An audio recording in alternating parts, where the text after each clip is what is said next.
বাংলাদেশের সর্বশেষ আপডেট সংবাদে আপনাকে সুস্বাগতম। আমাদের চ্যানেলের নতুন দর্শক হয়ে থাকলে চ্যানেলটিকে সাবস্ক্রাইব করুন। প্রথমেই জানিয়ে দিচ্ছি সংবাদ শিরোনাম, এরপর জানাবো বিস্তারিত।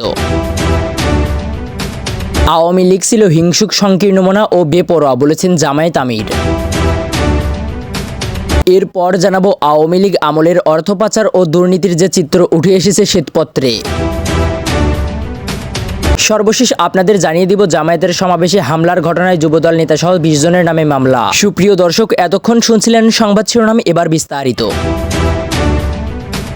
আওয়ামী লীগ ছিল হিংসুক, সংকীর্ণমনা ও বেপরোয়া বলেছেন জামায়াত আমির। বাংলাদেশ জামায়াতে ইসলামীর আমির ডাক্তার শফিকুর রহমান বলেছেন, আওয়ামী লীগ ছিল হিংসুক, সংকীর্ণমনা, বেদরদি ও বেপরোয়া। তারা না আল্লাহকে ভয় করেছে, না মানুষকে সম্মান ও সমীহ করেছে। আওয়ামী লীগ আমলে সারা বাংলাদেশে কারাকারের লাশ আর সোপ রক্ত ছিল। আজ রবিবার সকালে খুলনার খান জাহান আলী থানা জামায়াত ইসলামীর উদ্যোগে স্থানীয় স্টার্ট জুল মিল শ্রমিক ময়দানে অনুষ্ঠিত কর্মী সম্মেলনে প্রধান অতিথির বক্তব্যে এসব কথা বলেন। খান জাহান আলী থানা জামায়াতের আমির সৈয়দ হাসান মাহমুদ টিটোর সভাপতিত্বে এবং সেক্রেটারি গাজী মোর্শেদ মামুনের পরিচালনায় এই সময় বিশেষ অতিথি ছিলেন বাংলাদেশ জামায়াতে ইসলামীর সেক্রেটারি জেনারেল, সাবেক এমপি অধ্যাপক মিয়া গোলাম পরোয়ার ও কেন্দ্রীয় নির্বাহী সদস্য যশোর কুষ্টিয়া অঞ্চলের পরিচালক মোবারক হোসাইন। জামায়াত ইসলামীর আমির বলেন, 2006 সালের 28 অক্টোবর লাঠি বইটার মাধ্যমে লাশের উপর দাঁড়িয়ে ক্ষমতায় এসে 2009 সালে বিডিআর বিদ্রোহের নামে 57 সেনা কর্মকর্তাকে খুনের পর মিথ্যা মামলা দিয়ে সাজানো সাক্ষী আর পাতানো কোর্ট দিয়ে জামায়াতের শীর্ষ নেতাদের হত্যা করে। কারা এ খুনের নেপথ্য নায়ক, কারা সিদ্ধান্ত গ্রহণকারী, কারা সহযোগিতাকারী তা এখনো দেশবাসী জানতে পারেনি। এইভাবে দেশকে একটি পরিবারে, একটি গোষ্ঠী আর একটি দলের বাইরে চিন্তা করতে পারেনি আওয়ামী লীগ। এজন্য দেশকে ফ্যাসিবাদ মুক্ত করতে এদেশের ছাত্র জনতার ন্যায় বিচারের স্লোগান দিয়ে রাজপথে নেমেছিল। তাদের স্লোগান ছিল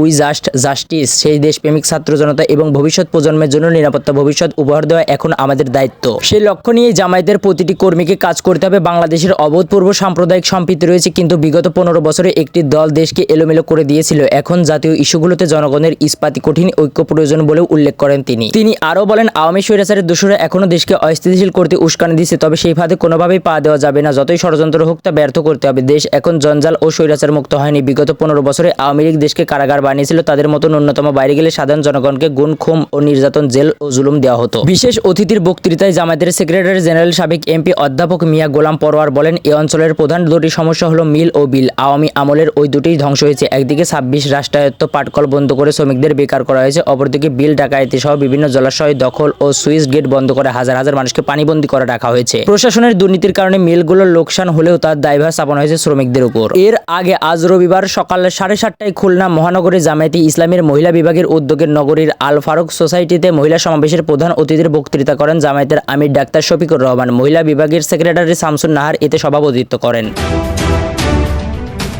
আওয়ামী লীগ আমলের অর্থ পাচার ও দুর্নীতির যে চিত্র উঠে এসেছে শ্বেতপত্রে। শেখ হাসিনা সরকারের আমলে গত 15 বছরে বাংলাদেশ থেকে গড়ে প্রতি বছরে 16 বিলিয়ন মার্কিন ডলার বিদেশে পাচারের তথ্য উঠে এসেছে শ্বেতপত্রে। সেই হিসাবে গত 15 বছরে পাচার হয়েছে 240 বিলিয়ন বা 2,40,000 কোটি মার্কিন ডলার। বাংলাদেশের অর্থনীতিতে অনিয়ম ও দুর্নীতি তদন্তে অন্তর্বর্তীকালীন সরকার গঠিত শ্বেতপত্র প্রণয়ন কমিটি রবিবার প্রধান উপদেষ্টা অধ্যাপক মোহাম্মদ ইউনূসের কাছে চূড়ান্ত প্রতিবেদন জমা দিয়েছে। প্রধান উপদেষ্টার কাছে এই রিপোর্ট জমা দিয়ে কমিটি জানিয়েছে, শেখ হাসিনা সরকারের আমলের দুর্নীতির, লুণ্ঠন, আর্থিক কারচুপির যে তথ্য পাওয়া গেছে তা আতঙ্কিত হওয়ার মতো। এই সময় কমিটির প্রধান অর্থনীতিবিদ দেবপ্রিয় ভট্টাচার্য জানান, সরকারের কোনো হস্তক্ষেপ ছাড়াই কমিটি স্বাধীনভাবে কাজ করে রিপোর্ট প্রদান করেছে। পরে প্রধান উপদেষ্টা অধ্যাপক ইউনূস বলেন, এটি একটি ঐতিহাসিক দলিল। জুলাই আগস্টের গণ অভ্যুত্থানের পর যে অর্থনীতিকে যে ভঙ্গুর অবস্থা আমরা পেয়েছি তা এই রিপোর্টে উঠে এসেছে। শ্বেতপত্র প্রণয়ন কমিটি দুর্নীতি, অনিয়ম ও লুটপাট সহ অর্থনীতির নানা বিষয়ে তাদের প্রাপ্ত তথ্য দিয়ে 400 পৃষ্ঠার শ্বেতপত্র তৈরি করেছে। সোমবার এটি আনুষ্ঠানিকভাবে প্রকাশিত হওয়ার কথা রয়েছে। বিদেশি অর্থ পাচার হয়েছে কত? শেখ হাসিনার ক্ষমতা থাকা অবস্থায় বিভিন্ন সময় বাংলাদেশের গণমাধ্যম দেশ থেকে অর্থ পাচার হওয়ার বিষয়টি নিয়ে নানা খবর প্রকাশিত হয়েছে। দুর্নীতি বিরোধী আন্তর্জাতিক সংস্থাও বিভিন্ন সময় অর্থ পাচার নিয়ে নানা ধরনের রিপোর্ট প্রকাশ করেছে। শ্বেতপত্র প্রণয়ন কমিটির প্রতিবেদনে দেখা যায়, গড়ে প্রতি বছর 16 বিলিয়ন বা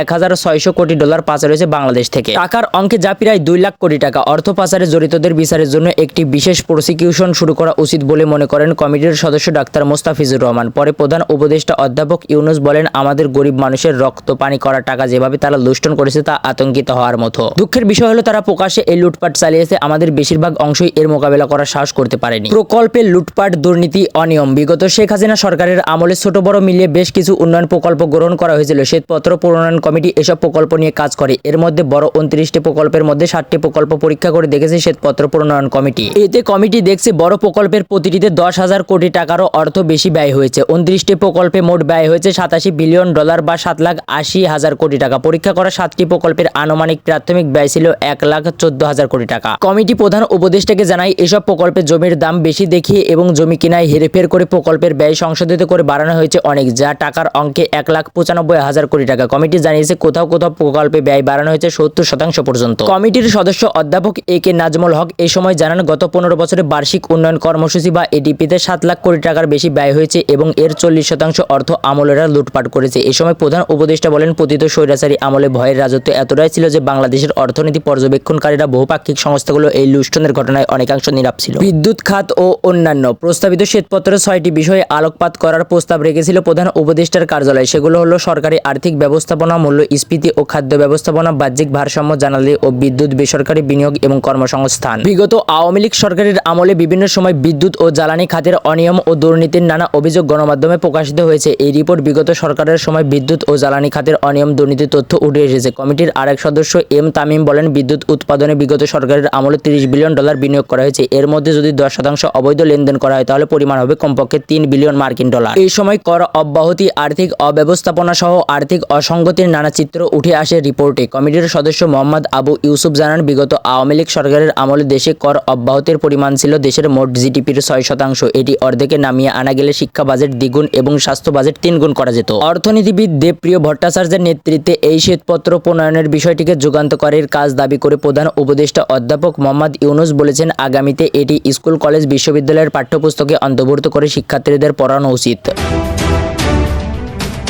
জামায়াতের সমাবেশে হামলার ঘটনায় যুবদল নেতাসহ 20 জনের নামে মামলা। চট্টগ্রামের মিরশাই উপজেলার জামায়াতের সমাবেশে হামলার ঘটনায় পৌরসভা যুবদলের আহ্বায়ক কামরুল হাসান সহ 20 জনের নাম উল্লেখ করে মামলা হয়েছে। গতকাল শনিবার রাতে মিরসরাই থানা মামলাটি নথিভুক্ত করা হয়। মামলার অন্য আসামিরা হলেন শাহ আলম, বাবুল, পাভেল, হাসান, শাহরিয়ার, রিয়াজ, তারেক, মাসুম, মনা, নিরন, জাহেদ, আলাউদ্দিন, সাদ্দাম, সাকিব, নাহিদ, আরমান, রাকিব, বাবু, শরীফ। মামলার বাদী মিরসরাই পৌরসভার জামায়াতের আমির শিহাবুদ্দিন। মিরসরাই পৌরসভা জামায়াতের আমির শিহাবুদ্দিন 365 নিউজ এক্সপ্রেসকে বলেন, গত শুক্রবার বিকালে মিরসরাই পৌরসভার 2 নম্বর ওয়ার্ডে জামায়াতের ইসলামীর উদ্যোগে স্থানীয় একটি স্কুল মাঠে সমাবেশের আয়োজন করা হয়েছিল। এই সময় এলাকার বিএনপির নেতা শাহ আলম ও পৌর যুবদলের আহ্বায়ক কামরুল ইসলামের নেতৃত্বে 40 থেকে 50 জনের একটি দল দেশি অস্ত্র, লাঠিসোঁটা এবং হকি স্টিক নিয়ে এসে জামায়াতের নেতাকর্মীর উপর হামলা চালান। তিনি আরো বলেন, হামলায় এক সাংবাদিক সহ আমাদের অনেক নেতাকর্মী আহত হয়েছেন। এই হামলার ঘটনায় দলীয় সিদ্ধান্তে মিরসরাই থানায় একটি মামলা করেছি। সমাবেশে হামলার প্রতিবাদে ও এর সঙ্গে যুক্ত ব্যক্তিদের দ্রুত আইনের আওতায় আনতে গতকাল বিকালে মিরসরাই উপজেলা সদরে ঢাকা চট্টগ্রাম মহাসড়কে বিক্ষোভ মিছিল ও সমাবেশ করে জামায়াত ইসলামীর মিরসরাই উপজেলার শাখা। সমাবেশে জামায়াত নেতারা বলেন, শুক্রবার সন্ধ্যায় হামলার ঘটনায় থানায় লিখিত অভিযোগ দিলেও পুলিশ অপরাধীদের গ্রেপ্তার করেননি। আগামী 24 ঘন্টার মধ্যে জড়িত ব্যক্তিদের গ্রেপ্তার করা না হলে জামায়াত শিবির কঠোর কর্মসূচি ঘোষণা করবে। যুবদল নেতা কামরুল হাসানের বাড়িতে গিয়ে হামলা ও ভাঙচুরের অভিযোগের বিষয়ে জানতে চাইলে মিরসরাই পৌরসভায় জামায়াতের আমির শিহাবুদ্দিন 365 নিউজ এক্সপ্রেসকে বলেন, এটি মিথ্যা ও বানোয়াট অভিযোগ। কামরুল হাসানের বাড়িতে হামলার সময় আমি মামলার কাজে মিরসরাই থানায় উপস্থিত ছিলাম। তার প্রতিপক্ষের লোকজন ওই হামলা করে থাকতে পারে।